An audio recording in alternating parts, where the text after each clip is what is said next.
Hello, welcome to the Transforming Trauma Podcast, a complex trauma podcast through the NARM Training Institute. My name is Sarah Bueno, and I am a psychotherapist in Chicago. I am also currently a NARM student, and I'm so excited to be sharing today's interview with you. Transforming Trauma is presented by the NARM Training Institute. The Institute offers NARM practitioner trainings for mental health professionals who are looking for advanced training in complex post-traumatic stress disorder. The NeuroAffective Relational Model is a cutting-edge, innovative approach for resolving CPTSD, addressing attachment, developmental, relational, and intergenerational trauma.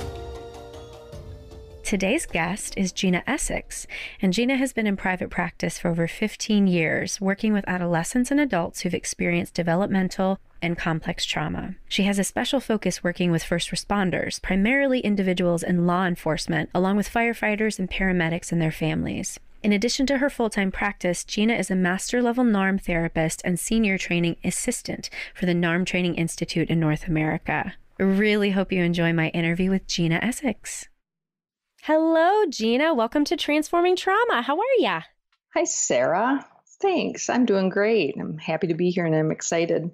Yeah. So we like to start this podcast off very much like we start a NARM session. And so the first question is for you, kind of our contract. What would you like listeners to get out of your interview today?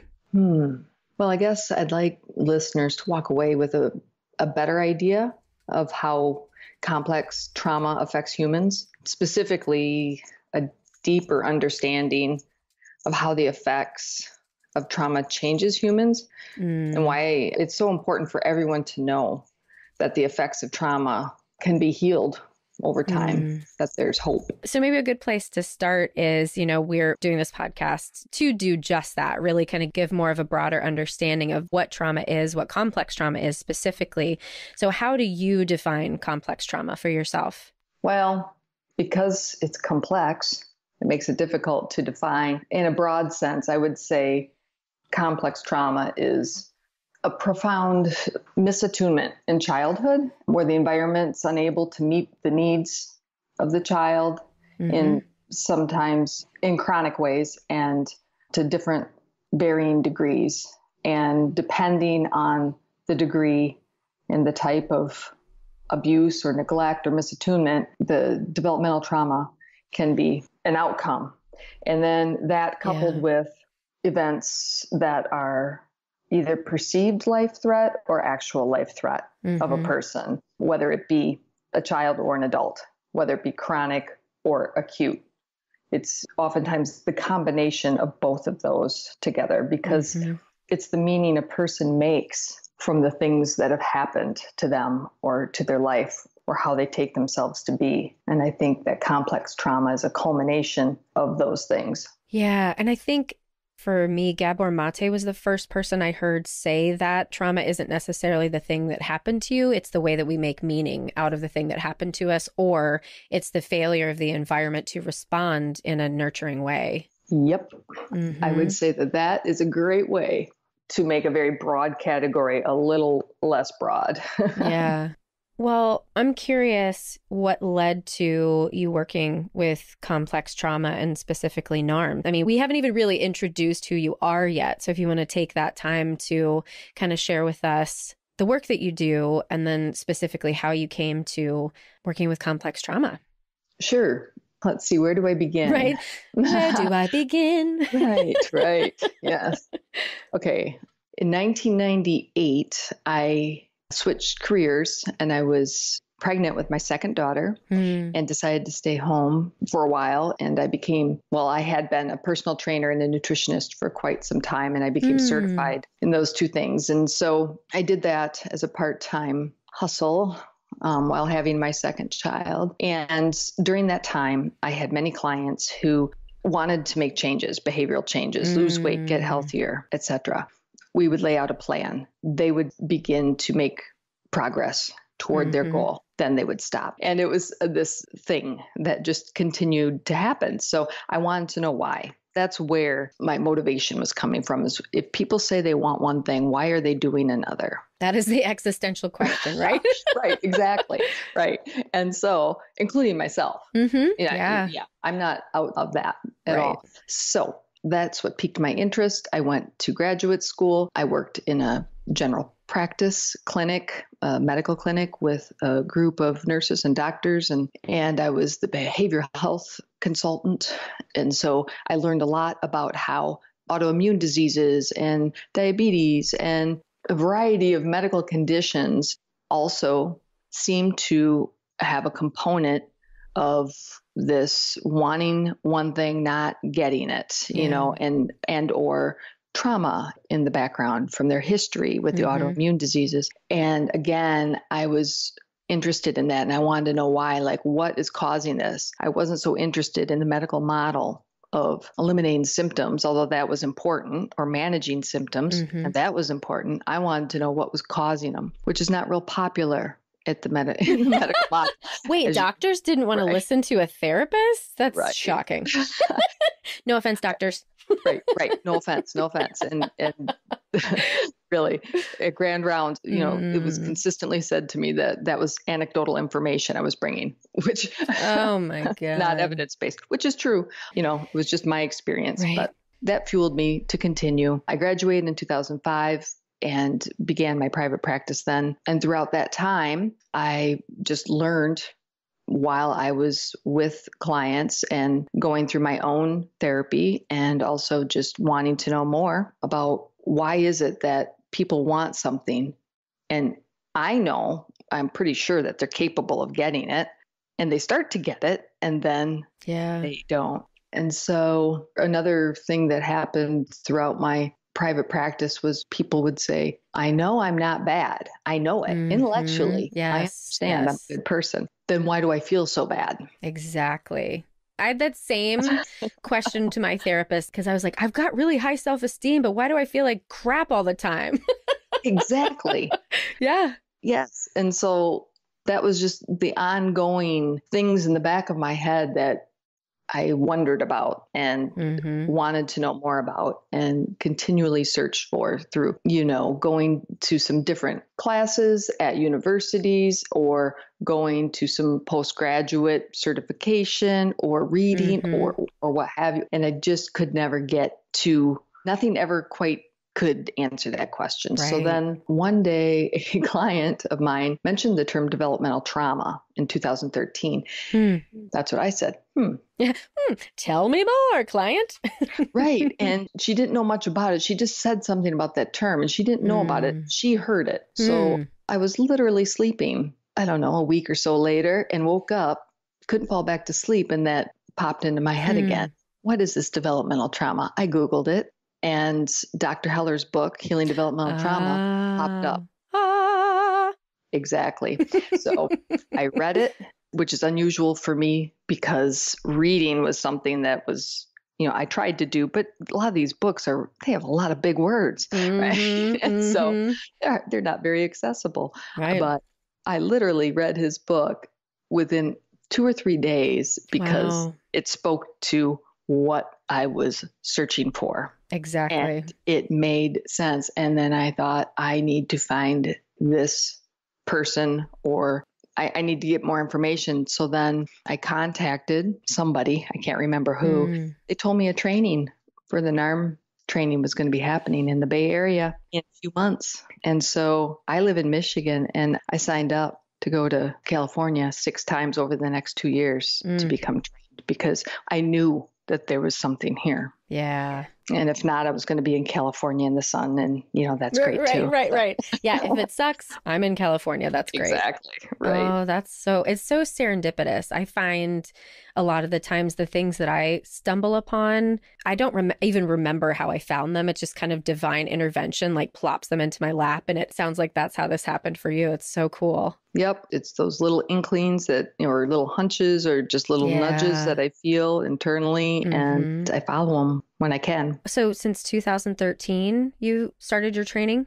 Yeah, it was either 2013 or the end of, I can't remember when I started. I think it was in June of 2013. Yeah, it was. And then that was almost a 2-year training. And we should tell folks you are one of the lead assistants. I think you're the OG, aren't you? The OG assistant? Well, well, I don't know about that. Yes, I am a lead training assistant. Well, let's dig into your work, because I'm really excited to hear more about the work that you do with first responders. So how does NARM work fit with that population? Because first responders are human.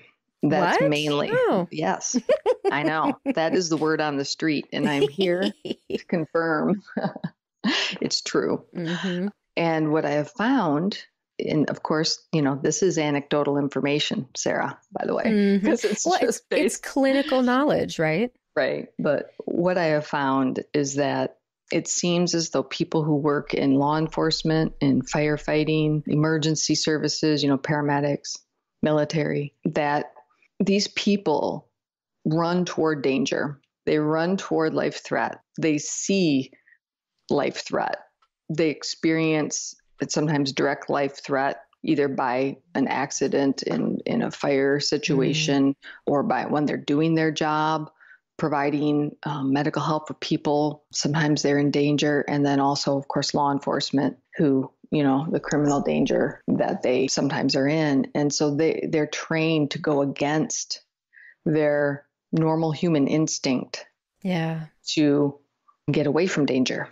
And so to me, that is the flip side of what they're dealing with internally. So they're running toward danger, and that maybe necessitates them to run away from themselves in order to run toward the danger. That's exactly what I was thinking of, because we talk a lot in NARM about shutting down that connection to self. And it's so interesting, because I've worked with medical professionals too. And there's something about the jobs that we go into that have to do with our own childhood wounding. And then I find people get in the most stress when their professional self then bumps up negatively against their home self, and someone is asking for them to show up in a different way. Or for some of my clients too, then their professional self, because they've lost access to that capacity for connection, then there's something missing. There's something that just doesn't work anymore.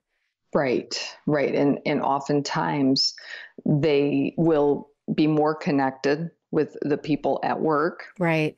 Because they're able to connect in ways that are more suitable to them, really, in many ways. That doesn't mean that they would prefer that or that they don't want their personal relationships. However, there is a way that the work relationships become easier to connect with the coworkers. And so NARM is really helpful in that. Well, first of all, I talked about the danger. Okay. Second of all, oftentimes the people who work in these fields are responding to what other people need, what other people want. And again, it's a way that I've noticed that when I ask them what it is that they want for themselves, this could take hours, days, months. That's not an exaggeration, because there's a way that what they want for themselves gets deeper over time, right? But it can take months for them to really connect with what it is that they truly desire, versus they want the conflict to go away. Let's start with there, they want to put the fire out in their relationships, or put the fire out in a symptom that they're having. Can we dig into that a little bit? Because I think that would be really interesting to show the development of that. So let's take, John Doe or whatever comes in and he says, I want to put the fire out in my relationship. That's what I want for myself. And you use that as the contract. And then over time, how do you see that shift? What do they end up coming up with over the weeks and months, and then potentially years that you end up working together?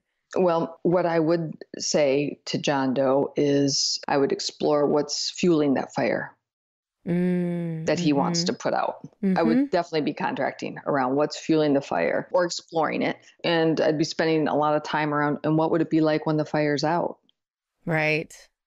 Because the fire's there for a reason. So those are the three main things that I would be curious about: is what's fueling the fire, what would it like to be out, and always keeping in mind the fire's there for a reason, at least for right now. And then typically a person would consider what's fueling the fire. And it will certainly be a bunch of complexities within the person, needs that are there that aren't met, ways of being misunderstood, ways of not being attuned to, ways that John Doe is having difficulty attuning to others. And so by going through the different ways that the fire is fueled, John Doe would then be able to have more clarity around how he contributes to the fire and also what he needs so that he doesn't, so whomever he's having this problem with, that he recognizes what he needs so he can communicate to that person what it is he needs versus just shutting down or something like that. So and the vulnerability of that for someone who is used to being armored, right? Exactly. And so that's a good point. It's the fire is there. The person will be armored as a result, right? And so that goes toward what will it be like if there's no fire? Well, right. No, there's not a reason for the armor, you see. And then we will start to explore what it would be like to not have this armor and start to recognize the ways in which armor may feel safer. And when in session, in NARM sessions, specifically as a person, John Doe feels more safe and more trusting of the space. And with me, he is then able to not be as armored, to be more open, which fosters that growth in him in a wider and deeper way outside of that narrow way of having to show up, which we know are, the survival strategies. So there's just this way that John Doe starts getting wider and deeper and more open in relationship in the therapeutic alliance, and then has more capacity as he takes it out into the world, into his family relationships and friends, and even with general public. I'm curious though, because I think this population in particular I think all clients are up against mountains when it comes to like doing their own internal work and then going home to a system that is not necessarily supportive of this. And when I think about first responders and the environment that's created, I mean, the way I've heard some of the firefighters I've worked with describe, it's like a fraternity. It's like a fraternity house. Right? Yep. And that is not a place where vulnerability is celebrated, right?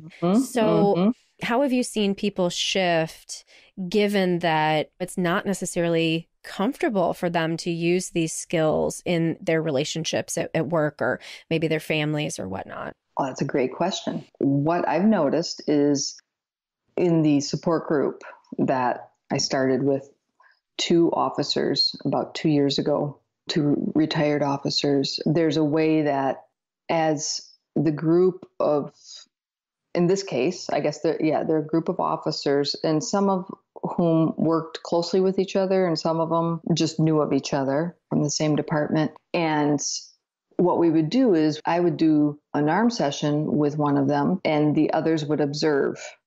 And they would be in this therapeutic alliance together and witnessing this therapeutic alliance. And as one of them would become more vulnerable, then the others were also able to experience their own vulnerability, and they felt safer to do so. And they have said that repeatedly over and over and over. And so taking that idea and expanding on that and having other first responders, people from fire, people, EMTs coming in, that, each of them have their own culture and their own fraternity, so to speak. And the common thread is that stigma of don't show your emotion, don't cry, you'll look weak or you'll be weak, and people don't want to work with you, or you won't have our back, or you'll be shunned if you weak.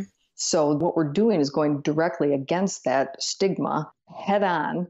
And it really evokes more vulnerability, because I think it's something that they so desperately want and are terrified to actually experience in an environment that they're not sure is safe. We've spoken before about how similar our populations are since I work with addiction. And, one of the reasons that we always do addiction treatment in groups is for that exact reason of watching somebody else do it first. Exactly. Somebody who may have a little bit more tolerance for vulnerability goes first, and then people see what happens, and then there's space for other people to feel inspired to follow that. And also, we don't talk about it this way in NARM, but I do think about the power of both empathy and self-compassion in this work, because the empathy in the group, right? Seeing that other people have been through it, they've been through the struggle, they're on the same boat that you are.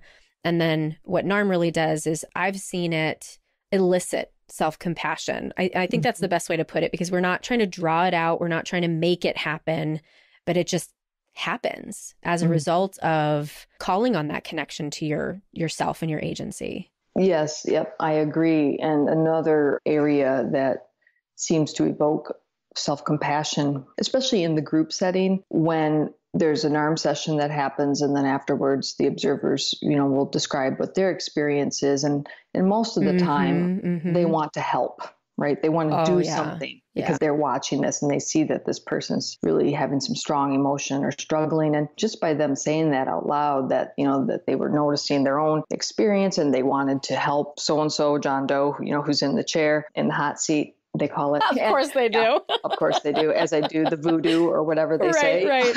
And as each of them, talk about that they just wanted to help, wanted to do something, that opens up a whole new space to talk about when we feel helpless. And that so much of the charge is coming within us because we are all helpers. And, I'm a different kind of helper, but we can all talk about that and what it's like to not be able to do something and just sit with another person. And then I notice an uprising of compassion for each other and for themselves. When they recognize like, oh, all of this inside me is happening because I'm trying to help someone, I'm trying to fix something, I'm trying to get this person out of pain. They don't take it to mean that they're weak because they're feeling. Recognize, oh, it's because I'm human. Right. Right. And both of them are human qualities, right? But one is, it's the meaning. Again, this is where the developmental piece comes in. It's the meaning that they're making of their experience. Right. I'm just remarking in this whole conversation, there's a lot of things that you've said where in the clinical space, I'd want there to be silence to just let it sit there. It's so interesting being trained in the model right now and learning about that importance of just creating space. I'm just noticing how clear it is to me when you say something that needs to be sat with. Exactly. To just let it breathe. And if I listen back, I'll be able to point those out. So maybe we'll put it in the show notes or something for the moments where just letting somebody sit with the idea that, oh, this is just human. Yeah. And while they're recognizing that this is just human, this is the other thing to recognize, at least that's helpful for me, is I'm going to trust the process. Right. And I'm going to trust this person's capacity to heal themselves because they're in the process of healing themselves. And it is a very sacred space and not to be overlooked. And my job is so much easier since I started doing NARM because I'm able to recognize areas like you described where it just needs to be silent. I don't need to think of anything or do anything. And in fact, if I do think or do, I might be getting in the way of this person's natural process. And Gina, you are poking me right in the heart right now. I literally just had a consultation on a couple clients that have really got me hooked. And I'm almost feeling like I'm in grad school again, because I remember being a young therapist and feeling that pressure to save everybody. And I think there's something about what happens with a client who's experienced trauma that hooks me that same way. And when you said, I trust in this person's capacity to heal themselves, like my internal self was like, no, they're not going to get it. You have to fix it. And I just continue to hold faith that if I continue to work with the model in this way, that there is going to be a time where I can internally get on board with that instead of just trying to force myself to believe that. Because, as therapists, we're trained to, much like the medical model, fix symptoms, or CBT is let's stop you from feeling anxious. Well, but the anxiety is a symptom and it's giving us information. And if we don't experience it, then we don't know what it's covering up. So exactly. There's a lot of gifts that I feel like NARM is giving me, and I'm, hearing from others. And that one of feeling like there's less pressure on yourself is, I can't wait to get there. Well, it's, I know that place that you're describing, and it is a process, that I went through. It's also like what we were saying before, or I was talking about before. I look at it very similarly. My role is not to run away from the person's anxiety or try to get them out of it. I'm running toward it. Just like the first responder is running toward danger. I'm running toward the anxiety or the fear but I'm not really running. I'm just walking at a nice pace, but because we don't try too hard. Right? Nice reframe. Yes. Right, yes. Right. I'm not running. I swear. Right. Really, really. But you know what I'm saying? Well, I don't run from it, and I'm not afraid of it. I'm not afraid of their anxiety or their fear or their anger. And so that was a process that I learned, and I had to literally sit on my hands at times to remind myself that I don't need to do anything. That the process will unfold in front of me, and I can watch it, or I can keep fighting it by speaking or doing something. But again, those little reminders, across time really helped. When I saw it happen in front of me, then I was convinced. I knew it in my head, and intellectually I knew it, but I hadn't felt it. I didn't have that embodied experience of it. And as I practiced and, got consultation and started recognizing more of myself in that process, it started to unfold. And this kind of leads into the next question, because I'm curious. Like I said, it almost feels like I'm in grad school. And I think part of what's so difficult as a new therapist is not having the experience of seeing the transformation of people really healing from certain issues. I know, at least, with addiction, that was the hardest thing. I started in detox. And so, I'm seeing a little bit of transformation, but you don't see long-term recovery. And so there was less of a bigger picture. But I'm guessing that with trauma work too, it's very similar, that the more that you see people blossom into this beautiful butterfly from the places where they started, that it's easier to trust and have faith in that process. Absolutely. Yes. It's the gift that keeps on giving. For me, it's yes. Yeah. Yes. Yes. Yep. To see people start to live and not just be alive is, yeah. I get goosebumps. Yeah. Are there any particular inspiring stories that come to mind? There's so many stories. There's so many people. Or maybe if there's a story of your first person who you saw that shift really happen, and then move from just being alive to living. I can speak of a few people that have a general theme that, where I've noticed, because there's themes, especially in the first responders category, of people who've been in their career for, decades, possibly 20, 30 years, and just build a certain idea in their mind of who they need to be in their daily life, and in order to do their job and to stay employed, right? And to do some really important work, whether it be being a detective, childhood sexual crimes, where they have to review tens of thousands of hours of horrific material. And they're doing that because they want to catch the people that are dehumanizing children. And, to have someone like that be in therapy and to be able to be part of his process of connecting back to himself so that he can feel emotion again. And when feeling emotion, he had to separate from in order to do his job. Right. Wow. To keep people safe. It's electrifying. I can feel the charge, through my body. It's just, it's amazing. It feels like a miracle to watch someone kind of melt into themselves again, and the ways that it's scary for them, and it's invigorating for them, and it's enlivening, and it's scary again, and there's these waves of emotion and energy that run through a person when they come back to themselves, and a grief of the years lost in their relationships with their family. And I know that they're at that place when they're feeling this enlivenment, and then quickly following is, but why did it have to take this long? Yes. And all of the years. And then the gratitude of, but, all the people that I was able to put behind bars, or all the lives I saved, just all the ways they see both sides, and then come back to, and yep, this is right where I am. And this is where I am today. And what do I want for myself? I want to whatever, and whatever it is, it's usually in those moments where, that's what I meant earlier, is that's when they get to the point of being able to really feel what they want. Right. It's in those moments where they're looking at the past, looking toward the future, and also right where they are, and embodying themselves.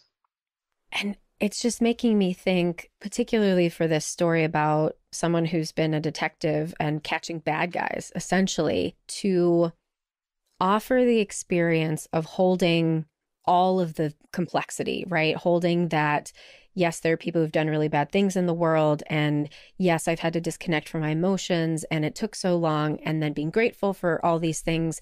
That particular job, it really, cops and folks who work in law enforcement, there has to be good guys and bad guys. Otherwise, they can't do their job. And so the complexity of really holding all these things is just so antithetical to the way these people have been trained and the way they've been living their lives. And so for them to be able to step into that with gratitude is like, I'm just in awe.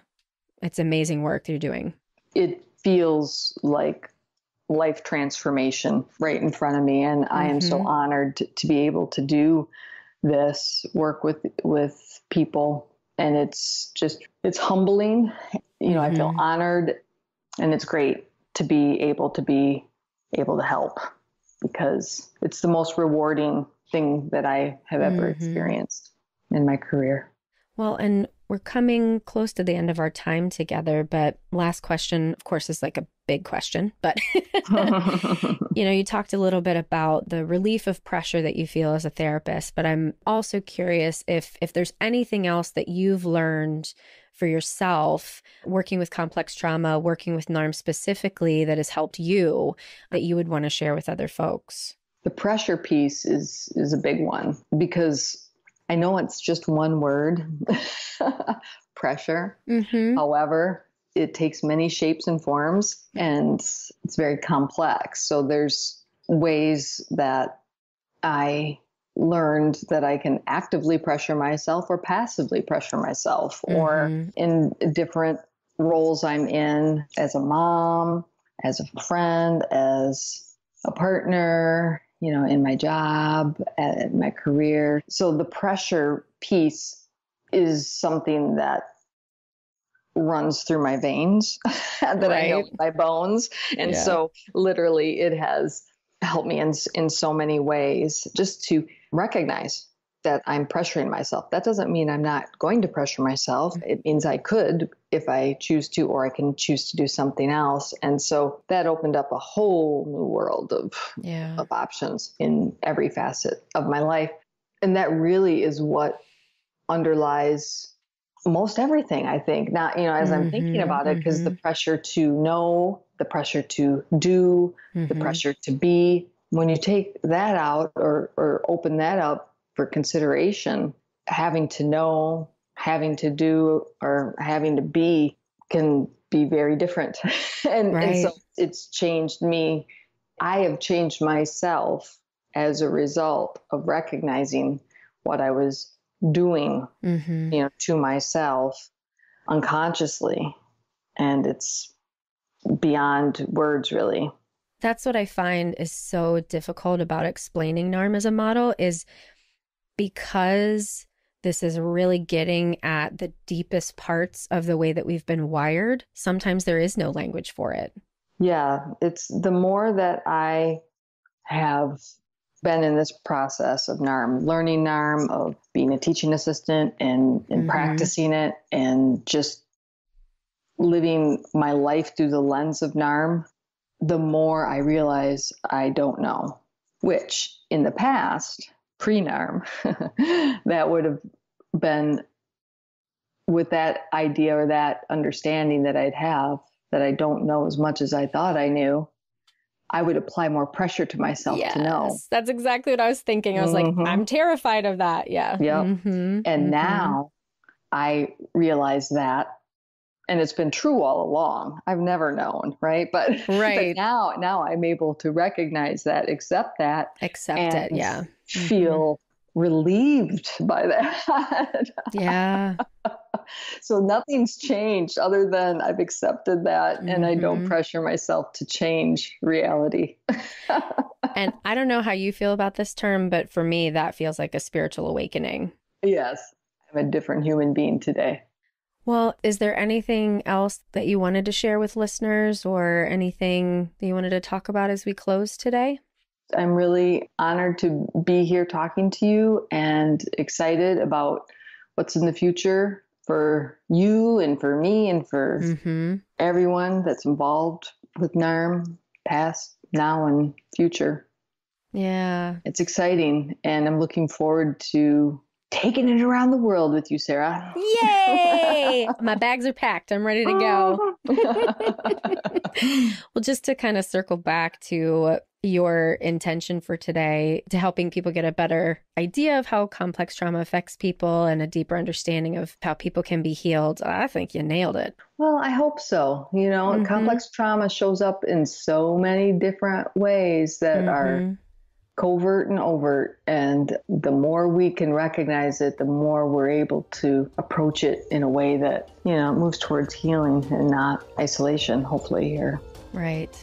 Yeah. Well, thank you so much for your time today. This has been amazing. Thank you. Wasn't that awesome? We so much appreciate you for joining us for today's episode. To find out more information about Gina and her practice, you can check the show notes or visit us at www.narmtraining.com/transformingtrauma. That's www.narmtraining.com/transformingtrauma. The Transforming Trauma podcast is brought to you by the NARM Training Institute. NARM practitioner trainings for mental health professionals are offered across North America and internationally. The NARM Training Institute also offers the Inner Circle, which is an online self-paced learning program intended for anyone who is interested in joining an international online community focused on healing complex trauma. You can find more information about these trauma-informed learning programs in addition to other resources on the website, www.narmtraining.com. Thank you so much to Andrea Klunder and the Creative Imposter Studios for producing and editing this podcast, and to Tori Essex for our album art. We look forward to building community and connection with you and changing the world by transforming trauma.